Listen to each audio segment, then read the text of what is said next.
Evet, İzmir'de kış güneşinin bizi karşıladığı bir gündeyiz. Hemen solumda bugün ne çekeceğimizi anlayabileceğiniz küçük bir ipucu var. Son dönemde biliyorsunuz otomobillerin restorasyon hikayeleri, yeniden caddelere çıkış öyküleri çok fazla ilgi çekiyor. Yine solumda bence yakında caddelere çıkacak ama neredeyse uzaktan baktığınız zaman çok sıkı bir ilgiye ihtiyacı var diyeceğiniz bir Land Rover. Bugün İzmir Torbalı'da Key Museum'un altındaki Key Garaj'da olacağız. Land Rover'ların yeniden doğuş hikayesini Key Museum Genel Müdürü ve Key Garaj Genel Müdürü Efe Uygur'la konuşacağız. Çok keyifli, müthiş bir restorasyon hikayesi başlıyor. Hadi bakalım. Hani böyle şekerci dükkanında hisseder ya insan kendini, çok da güzel gözüküyor. Daha önceden Key Museum'a bayağı bir gelmiştim ama bu Defender'ların bu şekle dönüştüğünü görmek insan açısından çok da güzel. Şu anda Efe bizi bekliyor. Gördüğünüz gibi daha şık, daha yakışıklı bir Defender var. Efe'cim selam. Hoş geldin, ne haber? Bu nedir? İyiyim, sen nasılsın? Abi, bu bizim Key Garaj'da yaptığımız araçlardan bir tanesi. Siz bayağı bu işi bitmişsiniz. Yani elimizden geldiği kadar yapmaya çalışıyoruz. Key Garaj'ı biliyorsun aslında ama çok kısa istiyorsan Lütfen bahsedeyim. Bizim Key Museum'un yan taraftaki Türkiye'nin en büyük müzesi biliyorsun. Otomobillerini restore etmek için aslında 2005 yılında kurduğumuz bir bölümdü burası. 100'den fazla otomobili restore ettik. Daha sonra Land Rover'ları da seviyoruz. Defender modellerine ilgimiz bayağı vardı. Bunlar üzerinde çalışmaya başladık. Bu biraz farklı bir proje oldu. Aslında burada ne yapabiliyoruzu görmek için birazcık çıtayı yukarı çıkarmaya çalıştık. Dünyada çok tercih edilen bir motor var. GM'in LS3 motoru. Onu kullandık. Onunla beraber belli iyileştirmeler de yaptık. Tabii sadece motoru koymakla olmuyor. Bu otomobil onu aslında anlattığımız, Key Garaj'da bir Defender nasıl değiştirilebilir gösterdiğimiz bir otomobil bu. Bu arada içeride size bir şeyler de göstereceğim. Yani otomobillerin restorasyon aşamasında da her noktayı Key Garaj kendi yapıyor. Ayrıca müthiş bir müze var burada. Bu müzedeki otomobillerin çalışır halde olmasını da yine bu garaj sağlıyor. Bu da çok önemli. Aslında elektrikli dönüşümümüz de varmış, ondan da bahsedeceğim herhalde. Evet, ya birazcık değişik ne yapabiliriz aslında biliyorsun şimdi sektör değişiyor. Tabii. Klasik otomobillerin elektrikliye dönüşümü de ileride söz konusu. Hatta şu anda da söz konusu. Daha ülkemizde yavaş yavaş dillendirilmeye başlıyor. Onunla ilgili bir kit geliştirmeye çalıştık. Türkiye'de bu işi yapan iyi firmalar var, Ar-Ge firmaları. Tabii tek başımıza yapabileceğimiz bir şey değildi. Onlarla bir anlaşmaya gidip kendi kitimizi geliştirdik. Bu kitin prototipi bitmek üzere aslında. Şöyle söyleyeyim sana, bir hobi kiti değil bu. Yani gerçekten 400 volt mimarisiyle çalışan bir elektrikli otomobilde olması gereken her şeyin var olduğu güçlü bir sistem. Onunla ilgili de... Bu arada ekiple de konuştum. Hakikaten çok önemli. Türkiye'de mühendislerin olduğu bir ekip. Detayları daha sonradan anlatacağız size. Ama gerçekten gurur verici, güzel bir şey. Peki şeyi merak ediyorum. Özellikle Amerika'da ve başka pazarlarda bu otomobillerin çok ilgi çektiğini biliyorum. Siz de ihracat daha çok ağırlıklı mı yapıyorsunuz? İhracat yapıyoruz. Ya aslında şöyle mesela... Kaç tane üretiyor yani yılda? Kaç tane restorasyon burada yapıyorsunuz? Burada bizim hedefimiz 20. 20'ye yılda yaklaşıyoruz. Bir eksik oluyor, bir fazla olabiliyor ama amacımız 20 tane otomobili belli kriterlerde çıkarmak. Ekip hep ona göre çalışıyor. Mesela böyle bir otomobili Avrupa'ya satamıyorsunuz çünkü belli pazarları var. Amerika vesaire gibi. Biz aslında onlara uygun otomobiller, şimdi etrafımızda demin mesela baktığın otomobil daha çok Avrupa pazarı için uygundu. Dolayısıyla doğru pazara doğru araçları yapıp gönderiyoruz ama Türkiye'de de müşterilerimiz var. Aslında beklemiyorduk diyeyim. Yani Türkiye'de de Defender'ların sevildiğini biliyordum ama bu kadar talep göreceğini tahmin etmemiştim. Bana çok kişi sormaya başladı. Bunda da sizin etkiniz de çok büyük. İstersen şuna doğru da yürüyelim. Tabii. Çok keyifli bu. Bunları da merak ediyorum. Bayağı önünde süper bir çeki demiri var. Evet. Ne çekeceksiniz bunda? Abi bunda tekne de çekebilirsin, her şeyi çekebilirsin. Tekne dedi. Ona Senin göre. konularda. Yani şöyle abi, mesela buna baktığın zaman çok daha minimal çizgilerde işlevine uygun yapılmış bir otomobil. Burada tabii ki yani Türkiye'de bizim gibi çalışan diğer firmalar da var. Hepimizin amacı buradan çıkan otomobillerin güzel olması, kaliteli olması. Gayet Dolayısıyla benzer proseslerden biz de tabii ki geçiyoruz. Yeni gövde panelleriyle, işte yeni alt takımlarla arabayı baştan restore ediyoruz. Ondan ne farkı var dersen bu gerçekten işlevine uygun yapılmış. Çekik demirini de kullanabileceğin, işte dağda bayırda da kullanabileceğin bir otomobil haline geliyor. İç mekan da çok güzel gözüküyor bu arada bunda. Multimedya ekranları falan bile Şimdi artık şöyle tabii... Bu arada derilerin de güzelliğine bak. çeki... Bu derilerin hepsini siz mi içeride mi üretiyorsunuz? Bunlar abi bizim kendi atölyemizde yapılıyor. Bu değişik bir deridir. Bu yurt dışından geliyor. Yüksek ısılara karşı dayanıklı. Bu tekne işleri biliyorsun sıcak yerde olduğu için arabanın içinde belli bir dereceye ulaşmaması için kullandığımız malzemeler. Güzel bir kapı sesi yapayım mı? Bakın bak. Çok az önce denedim. Oh. Ya böyle. bu arabada bu tarz şeyler zor tabii biraz biliyorsun. Çok demonte bir araba biraz. Bu arada camların üzerinde bile Key Garage logosu görüyorum.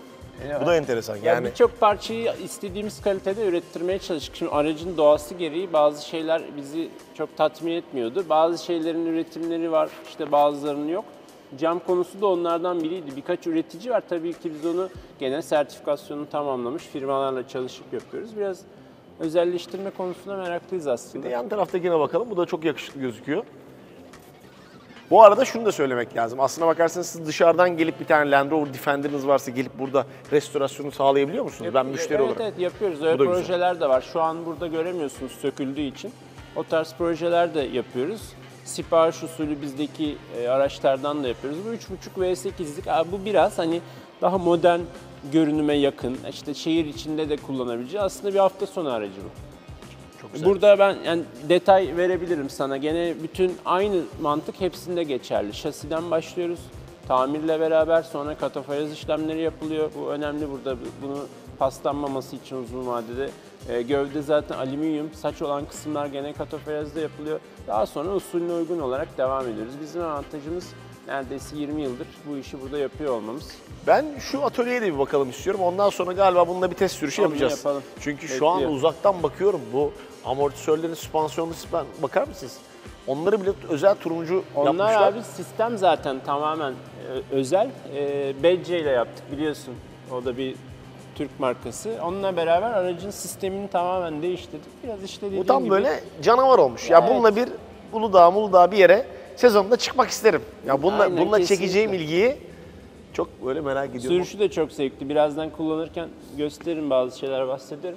Sonra Gayet şimdi iyi bir sizi araç. içerideki atölyelere de bir götürelim. Aslına bakarsanız hep dediğimiz şey bazı şeylerin in-house yapılıyor olması hakikaten çok önemli. Bu arada görüyorsunuz yani yan tarafta da bir Ferrari'nin tadilatı. Onlar devam ediyor abi. O Devam ediyor. Bu da- süreçleri devam ettiriyoruz. Yani müzedeki o canlı otomobilleri hayata geçiren ekip de yine burada.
Evet.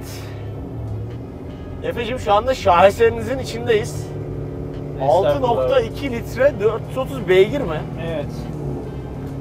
General Motors'un RS3 motoru abi. Bu Amerika'da bayağı popüler bir motor zaten. Ya Bu tarz projelerde direksiyon kullanılıyor. inanılmaz. Direksiyon sen seversin, marine direksiyon. İtalya'dan el yapımı. O kadar güzel gözüküyor ki. Evet, çok rahattır kullanması da. Temiz bir tasarım.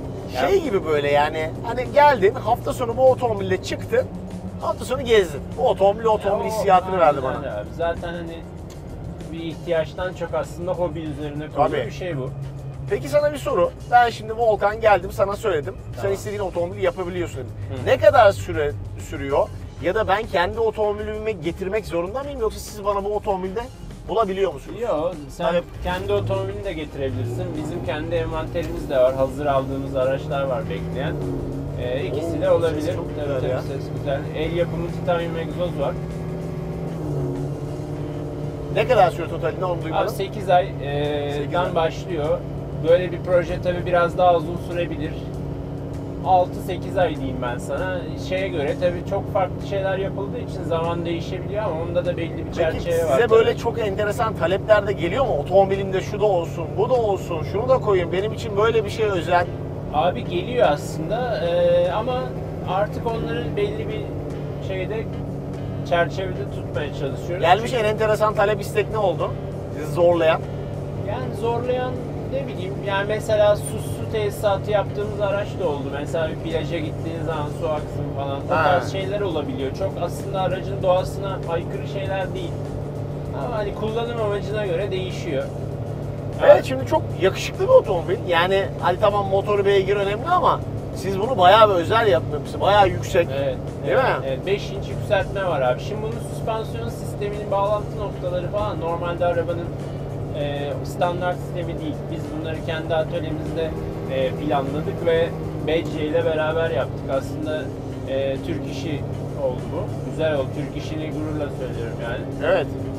Onun dışında yani birçok farklı şey var. Mesela şu an oturduğumuz aracın zemindeki sistemi, taban saçları kişiye özel yapıldı. Yani biraz oturma alanı daha rahat, daha ferah oturuyorsun, onu hissetmişsindir. O tarz değişiklikler var. Ki biz seninle bunun daha önce ilk kullanıldığı birkaç sene önce de kullanmıştık. Şimdi onunla bunun Evet. arasında bayağı dağlar kadar fark var. Var abi, burada birazcık teknolojik parçalar var. Şimdi bunu da motoru güçlendiriyorsun. Demin söyledim mesela 430 beygir. Süspansiyonu ona göre bir süspansiyon yaptık. BC zaten rally için çalışıyor biliyorsun. Gayet kullanışlı ve konforlu ve aynı zamanda güvenli bir sistem oldu. Fren sistemi güçlendiriliyor. Ya burada öyle bir şey var ki abi, diferansiyelin içindeki dişlilerin oranları da önemli. Şimdi motoru koyuyorsun ama araba gidecek mi, gitmeyecek mi, bir şeyleri kıracak mısın? Onların hepsini planladık. Mühendislik işi de var yani aslında. Sadece zanaatkarlıkla olan bir şey değil. Ekibin de yani Türk mühendislerden oluştuğunu bir kere daha hatırlatalım. Hakikaten Evet. ben çoğuyla tanıştım, gurur verdim. Bence bu otomobil bu arada var ya, özellikle Dubai'de falan inanılmaz ilgi çeker. En son oraya gittiğimde yani böyle bir otomobille orada gezmek tatlı olabilir. Ya onlar için ayrıca bir çalışma daha yaptık. Mesela manuel istiyorlar. Şimdi Amerikalılar bunu otomatik seviyor. 6 ileri otomatik var bunda. Kendi uyumlu şanzımanı. Manuel çalışma da yaptık. O daha üretime başlamadık ama altyapısı hazırlandı. Keyifli yani, onlar çölde falan kullanıyorlar biliyorsun. Tabii tabii bayılırlar çölde bu otomobil. Gayet keyifli bir Yani otomobil. çok güzel ortaya bir iş çıkmış hakikaten. Bir yandan hani şov otomobili, Evet. bir yandan ihtiyaçlarınıza cevap verir. Bir yandan hafta sonu çıkarsın. Bir yandan gösterdiğin gibi teknenizi çekebilecek kabiliyette. Tabii. Ya baktığın zaman offroad'a da gidersin. Yani ben hafta sonu kullanırım dersen eyvallah ama yani her aslında arabanın nasıl diyeyim, doğasında olan her şeyi yaparsın. Yo, o evet yani arabayla zaten gene. bu otomobilin doğasına uygun her koşulda bence daha konforlu olabileceğini gösteriyor buna. Tabii ki. Yani bir nebze ben sana söyleyeyim, güvenliği falan da artıyor tabii. Şimdi geliştirilmiş fren sistemi özellikle 90'lı yılların araçları vesaire için çok önemli şeyler. Çok daha iyi teknolojiler geliyor. Şu anda Onlara gördüğün adapte gibi ediyoruz. mahallenin köpeği bile bizde bayağı. Tabii. Biraz gürültü yapıyoruz ama Sesimiz güzel, çok güzel. Bu arada egzozu da aşağıdan gördünüz. Hakikaten böyle artık rengi tatlı güzelleşmeye bak, mavileşmeye, ısınmaya başladı. ısınmaya başlamış. Yani ben Mavileşti. de buradayım diyor. Ya bu Peki bundan titanyum- sonra ne yapacaksınız? Var mı böyle çok sükse yapacak bir proje kafanızda? Abi bundan sonra bir elektrik projemiz var. Sana bahsettim, birazcık üstü kapalı bahsettik. Şimdi o sadece Defender'lar için değil, aslında klasik otomobilini elektrikliye çevirmek isteyen herkes için uygun bir şey olacak. Ve bunun bütün prosesini yürütüyoruz. Sadece Türkiye'de değil, dünyada da satılabilecek kapasitede bir iş bu. Gerçek bir proje. Yani demin de söyledim, hobi için yapılmış bir hub motoru aldım, tekerleğe taktım gibi bir şey değil. Onun üzerinde çalışıyoruz. Prototip tamamlandı. Testlerimize başladık. İnşallah yakın zamanda onunla ilgili de görüşürüz seninle. Yolun düşerse. Bayıla. Buraya her zaman gelirim. Bir dizayn çalışmamız var aslında içerisiyle ilgili. Çünkü bu işi yaparken seviyoruz. Biliyorsun şimdi bu restoranlarda bazı değişiklikler de yapıyor insanlar içeriğiyle ilgili. Yani biraz aslında biz hepsinden biraz kafa ayırıyoruz. Tasarım işine de odaklanıyoruz. Seviyoruz da güzel şeyler tasarlamayı. Yine bir profesyonel firmayla böyle bir projemiz var. Vallahi çok başarılı işler. Yani Türkiye'den çıkan otomobil markalarının yanında Türkiye'den bu tarz projenin çıkması hakikaten gurur verici ve dediğim gibi hem sizin hem de Türk ekibin hem üretim hem de mühendislik aşamasında geliştirdiği şeyler hakikaten çok fayda sağlayacaktır. Muhakkak yani biz elimizden gelenin en iyisini tabii yapmaya çalışıyoruz. Küçük atölyeler bu tarz bizim gibi şirketler Avrupa'da, Amerika'da özellikle yaygın biliyorsun. Bizde daha yeni ve güzel bir sürü biz rakip olarak görmediğimiz bizle beraber bu işleri yapan firmalar var. Çünkü baktığında total bir şey bu yani Türkiye'den daha doğrusu böyle şeyler çıkarıyor insanlar dedirtmek güzel bir şey abi. Tartışmasız, Onun için birbirimize destek olarak, fikirler paylaşarak bu işi ileriye götürmek istiyoruz. Biz de inan şöyle bir şey var. Mesela elektrikli projesiyle ilgili ben çalışabileceğim çok firma vardı. Hatta görüşmeler de yaptık Avustralya'da, Almanya'da falan. Ama neden Bir yurt Türk dışına marka gidelim? olmasın. Evet Tabii yani canım. çok da mutluyuz şu anda çalışırken. Amacımız bu ya. Bunu tanıtmak. Biz seviyoruz. Otomobil sevgisiyle çıkıyor zaten bu işler. Aynen öyle. Yani, O otomobili böyle bir Palm Beach'te bir yerde böyle yani kesinlikle. şeyle görmek lazım. O zaman şöyle yapalım. Efe'cim çok teşekkür ederim bizi ağırladığınız için. Biz teşekkür ederiz. Biz sizi muazzam bir garaj videosuyla İzmir'den selamlayalım. Kim yüzüme şu ana kadar gelmediyseniz, hayatınızda büyük bir eksiklik var. Otomobil seviyorsunuz. Mutlaka gezin. Kaç otomobil oldu şu anda? Abi şu an 80 otomobil sergide. Yaklaşık 40 tane motosiklet var. Çok kısa kapanışı yapıyordun ama böleyim yani 1885'ten 2024'e kadar otomobiller görebileceğiniz bir sergi. Otomobil Yani ben tarihini Türkiye'de görebilirsiniz. benzerini görmediğimi her bulunduğum ortamda söylüyorum. Eyvallah. Çok güzel çalışmalar var gerçekten Türkiye'de ama örnek olunması gereken Avrupa çapında çok başarılı, müthiş bir garaj. Çok güzel bir müze. Mutlaka gelin. Torbalı'da hem kendinize hem otomobil sevginize belki de çocuğunuza bırakabileceğiniz keyifli bir gün olacaktır. Efe'cim çok teşekkür Ben ederim. teşekkür Ben ederim abi, İzmir'den geldiğin size için. veda ediyorum. Bu keyifli günü müzeden noktalıyoruz. Hoşça kalın. Bay bay.